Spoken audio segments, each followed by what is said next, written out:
great film. Brilliant film. Coming up next, a man called Oliver Russell, who I mentioned at the start of the show.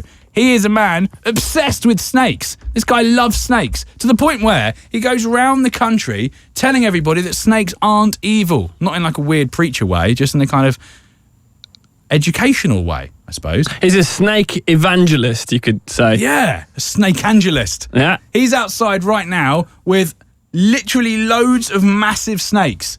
Renee's looking scared, and we're going to put the snakes on you. And you're going to answer questions because you hate the snakes the most. Put snakes on me, I'll be like, whatevs, not even bothered.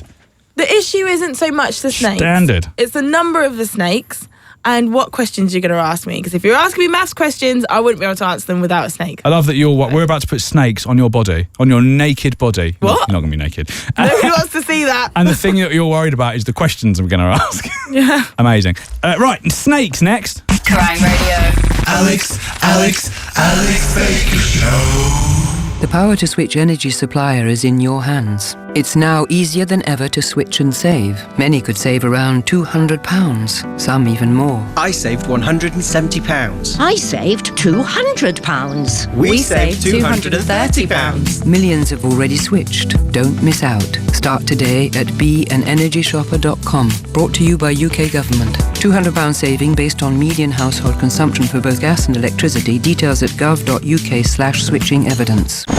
This is Private Neil Patel getting out of a helicopter on an overseas training exercise. He's also doing an IT apprenticeship. This is Private Julia Dean on a live firing exercise. She's also completing an apprenticeship in engineering. With an army apprenticeship, you get paid to be a soldier while learning practical skills. The Army is the largest provider of apprenticeships in the UK. With thousands of jobs available now, there's more than one way to be the best. Apply now. Search Army jobs. The Alex Baker Show. Kerrang Radio. What's up? It's Kerrang Radio. My name's Alex Baker. How are you doing? I'm feeling marvellous. Thanks for asking. Nobody here asked. Rude. So welcome to a very special segment of the show tonight, which is all about the two lovely people that are in front of me, Oliver Russell and his fiancée, I do believe, Sarah. Hey, when did that happen? Oh, last year? ago? Yeah. How did you ask? Was it exciting? No, I was ironing. Really? Yeah. Ironing snake skins. The day before my birthday. Really? Yeah. Oh. Still working, see? Did you put a ring in a snake and then watch for ages as it worked its way out of the snake? How do snakes poo? How does that work? Massive, yeah. They do? Yeah. Massive. Yeah. Really? Oh, Yeah, do you see my forearm? It's awful. Oh, Yeah, really? the big ones, yeah. So they have bums? They definitely have bums. Where? Like at the back, where At you'd the back. expect? They've got a cloaca, so like a fish or something where it's got a multi-use bit down there. Multi-use? Yeah. Like a Stanley knife? not just like a Stanley Swiss Army knife. Swiss Army knife, that's it, yeah. Anyway, so I haven't explained what's going on. Oliver Russell has been listening to the show for... How long have you been listening to the show for? Years now. Amazing. Yeah. Oh, part of the fam. And he sent me a very aggressive email. No, it wasn't aggressive. Super aggressive. Because we were talking about snakes in the show. I don't even know if you guys remember this, but we were talking about snakes in the show and talking about how sadistic and evil they are. Or so I thought. So look at the anger welling up inside. Already going to write red. an angry email. Yeah. Sorry about that. And I got this brilliant email from Ollie, which we read out on the show, which went along the lines of, usually I like the show very much because it's balanced and you give pros and cons for each different thing. But on the topic of snakes, I noticed that it was just pure hate or something like that. And as I work with snakes, and actually it's the case that you guys go around the country trying to re-educate people about snakes because loads of people think snakes are evil. I, for one, have for years thought snakes that are evil. If you look in Christian mythology, it's the snake that makes Eve eat the apple. What a bastard. If you look at Greek mythology, Medusa has hair made of snakes and she looks at you and you turn to stone because of the fear of the snakes in her face and her hair. And then if you think about like even stuff like snakes and ladders, you know, just a nice childhood game. Ladders, all good. Snakes, evil, make you lose. Especially the big one. Bigger the snake, the worse. Right? Absolutely. Popular misconceptions, ladies and gentlemen. So, but you guys are touring the country all the time trying to change people's opinions about snakes. But why? What is it that makes you love snakes as much as you do? It's, I guess for me, it's like a feeling thing. When you pick up a snake and when you interact with an animal, it's calm, it's collected, it's elegant, It's a beautiful, animal. When you get around the fact that it hasn't got legs and you kind of don't worry too much about that, it is actually a really majestic animal. Yeah. And the fact that, you're quite right with Adam and Eve and everything, it's indoctrinated into children as young as rising 5 years old. These are underhand, these are scary animals, don't trust them. Of course you're going to be worried. If it was the same story but it was a hamster giving Eve an apple, We'd have the same you wouldn't be impact. trusting hamsters, no one would be having them, they'd be having too much sunflower seeds, it'd be ridiculous. But because they've actually made a point of, that's the animal that they've decided is going on there, they kind of get a really bad press. But also, from the other side of the coin, you get the kind of person who wants to own snakes for a certain reason. If you get genuine owners who love the animal and enjoy spending time with it, you get the right kind of person who looks after it fantastically well. But if you get someone who gets it because it looks awesome, they've got a big ass snake. Look at me with my big ass snake. And they walk around the estate with it. Yeah. Look at this. I've seen that done. Scary I've seen teenagers. walking snakes. Yeah. But I've seen people walking a snake. Yeah. What, on a leash? YouTube it, you'll be fine. It's on Yeah, there. if they've got a muzzle on, like that. Yeah, but you get the kind of person who does that is the kind of person who wants it because it's cool, not because they want to look after it and because they want to interact with the animal. And it's the same kind of thing as potentially you get with staffs and pit bulls and things like that, because the kind of person who owns that because it's a lovely family dog, they turn out great natured. And Yeah, the ones sure. who get them because they've got a reputation of being fierce and locked jaws and all this sort of business, tend to not necessarily, if they've got it because it's cool, they're not looking after it the same, and that's the kind of same cycle that goes on, and that's why you get the bad press with that kind of dog. Because ultimately they're animals, aren't they? So if you've got a Rottweiler or whatever for the wrong reasons, and you're like winding it up, you're saying like kill, bite, whatever, that's what they'll do. Same, and it's the same thing. It's the care and the time and attention you put into it. There's no such thing as a bad animal, only bad owners. It's true for everything. Fact. Exactly. See that message. Yes. Message. I like it. We're talking about people that like do things because it's cool. Kev at one point had a corn snake. Now we've talked about this on the show before. Kev had a corn snake and it hated Kevin. Now I don't know whether he was mistreating it. I wouldn't want to label him like that. But I just imagine if you lived with Kev all the time, you'd also hate Kev.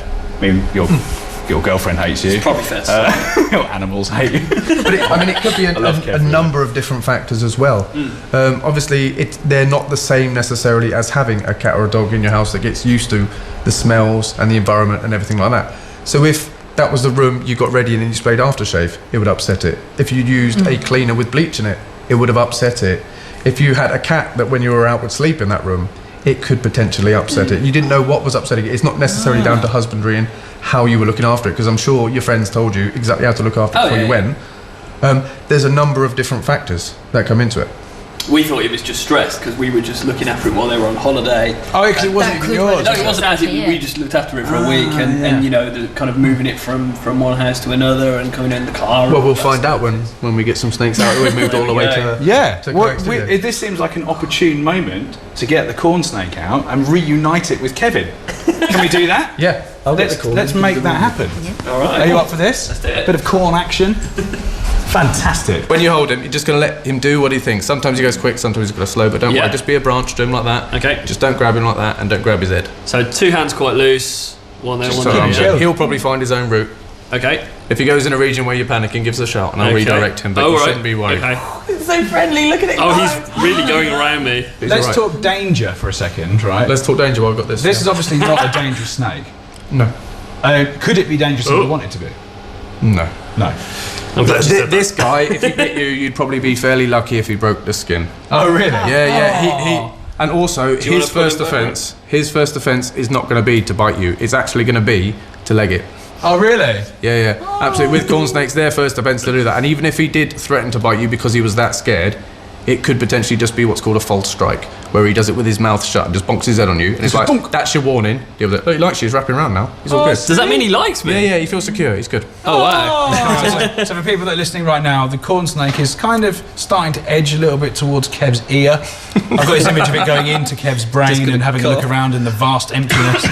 I'm so mean. Oh, he's allergic. Yeah, That's it's it. really horrible to get. But like, have you ever had a situation with one of the snakes? Because I'm thinking about dogs, right? You've never ever heard a story, have you, about like, you hear horrible stories about dogs eating babies and stuff. You've never heard a story about a snake eating a baby? I've heard loads of stories about stuff. Obviously, with the groups we're involved with, you get that. And like the story you're told that made me super mad about. Oh, that was Kev's story. So to remind people about that, Kev came up with this big long story about how apparently this couple had a snake, and the snake started lying down next to them, like vertically next to them, and it was like, and the story went, oh, we went to the vet to find out why he was doing this. The vet freaked out and said he's sizing you up to eat you.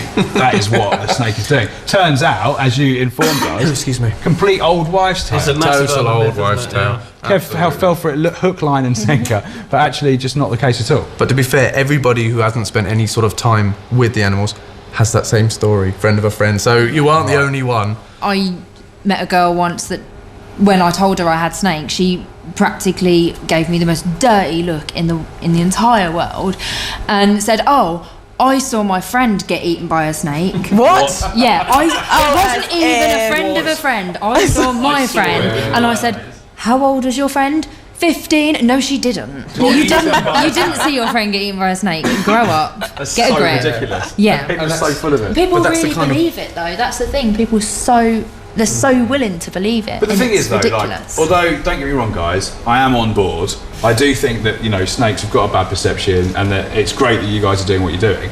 That said, though, there are some pretty horrible snakes, aren't there? Like ones that could kill you, like that. If they wanted to, definitely. But there are dogs that could kill you. There are horses that if they decided they're in a bad mood and kicked you, they would kill you. Yeah, but we true. think horses are beautiful and majestic. What's the difference? Yeah, true. I love the way they move. They're so sort of like thoughtful, Deliberate, yeah. Sort of deliberate. Exactly, that's exactly the word. They're sort of like they know exactly what they're doing. They're not sort of just bumbling through life like I am. They kind of like they know what's up. So what's the next one called? It's Khan. Khan. After Shere Khan. From the wrath of. Or the god of war, I believe. Oh, knowledge. Are you myth knowledge? knowledge? So these are your snakes. They're all up. Do they All live at ours. your house? Yes. And so how many have you got at home? Have you brought all of them today? No. How many have we got? 14 snakes. 14. Yeah, we've got a whole room in our house where we keep all the guys, and we love going in that room and spending time with the animals. So cool. It's got a massive We spend relaxing hours bit. in there, don't we? And of course, we love to then go out and share it with people, so people can get a little bit of how we feel. If they've got a 10% of how we feel about it, then the fear of snakes will disappear. You know? And you're actually on a mission to make that happen. Absolutely. Yes. We want to get our word as far as possible. That's why we go the whole country. Yeah. Trying to make sure we talk about it, and we start with kids because they start with these bad impressions potentially, and then we can sort of build it into a belief where they actually see what a great thing is. Although we do get in trouble with parents because they always go away and go, I want a snake now. Yeah, like that. But. Right, okay, so I think it's time for snakes on Renee. If you're up Can for it be Elvis? No. No, Dennis is coming out. Can it to be- play. You getting him? Can it be Elvis on Renee? So we've gone from that one, which was probably about how long are we talking? 7 feet? Just under 7. Just under 7 feet. Wow, did you say that before? Or did I just guess that? Yeah, only 7 feet, that one. Yeah, It's all 7. Yeah, a full foot taller than me, pretty much. But for 7 feet, that didn't look that big, They really don't. No, But it's 'cause when it's all they're wrapped wrapped around and around stuff, you, yeah. yeah. So the next one we're going for is death. Oh gosh, there's like a handle. Stick out for Oh this. god. Yeah, with the bigger ones, we have to do what's called trap training, which is basically because they're such big snakes, you can't get them into like a feeding tub to feed them their food. So they don't know whether it's your hand or food going in. So you have to kind of tap on the side, just kind of tap them on the head. It's not food, and then they come straight down. They come straight out of feed mode.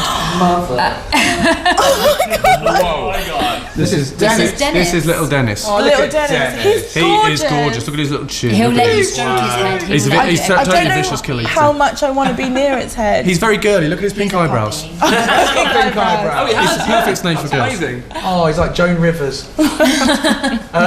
Anyway, so yeah, indeed. Renee, this is how Snakes and Renee's going to work. Okay. You're going to have Dennis draped over you like some sort of wonderful slash Just like I've got him now. film extra. Okay. And we're going to ask you quick fire questions, 12 questions in total. For every question you get right, there's no prize. Great. Just for everyone's enjoyment. And for every question you get wrong, equally nothing bad will happen. Okay, cool. But the more stressed you get, the more he'll wrap around your neck until you die. That Stop won't it! happen.